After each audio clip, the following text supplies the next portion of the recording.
Alright, so today we're going to be using a temp gun to show you guys how you would test a cooling system. So we have two of the same engines down here, and we can start as if we had a complete system. Obviously our aftercooler is not here, but by checking the inlet on both sides, we can check our water pump, and it's just as easy as using your temp gun to go from one spot to another spot. And let's say we had our aftercooler here, we could check the inlet of our aftercooler, the outlet.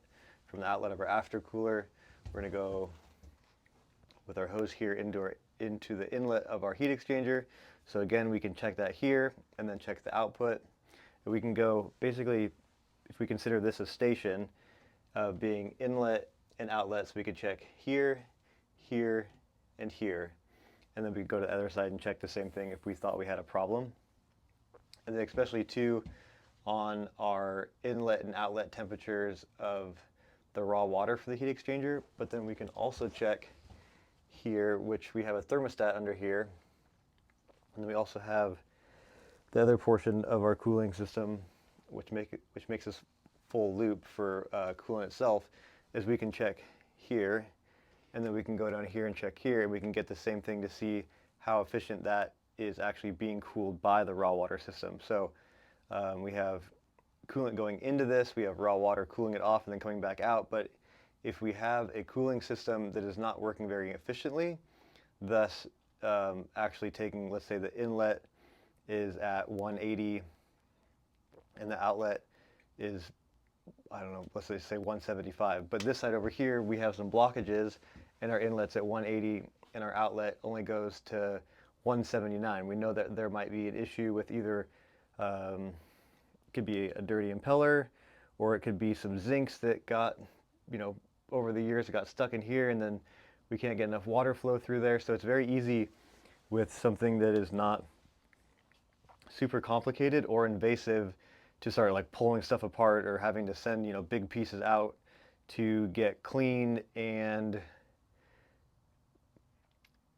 it helps for the day-to-day of like just trending data. So you could see, once a week if you came down and said, oh, okay, my inlet temperature is 60, and then it's 60 here, and then it's 60 here, but then something happens where the one side is much different than the other side, but they both operate the same. Is you could pinpoint to a component where something is no longer doing its job to cool something efficiently. It might still be cooling it. Another thing too is you might not actually see it until you run the boat at 100%, where the cooling efficiency is not able to keep up with, or the raw water efficiency is not able to keep up with your cooling efficiency to deliver a engine without having spikes or a curve that goes up above where it should be if both are working well together. So having something like this can easily troubleshoot a lot of little different issues, or you can pinpoint to certain areas where it is. Or let's go into another one. Say we get an alarm for our cooling system and it says, okay, your cooling system's at 200. Well, what if the actual sensor's bad and we're not actually at 200? So we can take our temp gun and go, oh, we're actually still at 190, but this is alarming that we are able to kind of audit the condition or the state of this giving an alarm. Is it a real alarm? Is it not an alarm? This tool gives us a lot of kind of dexterity in being able to monitor and check all these different components.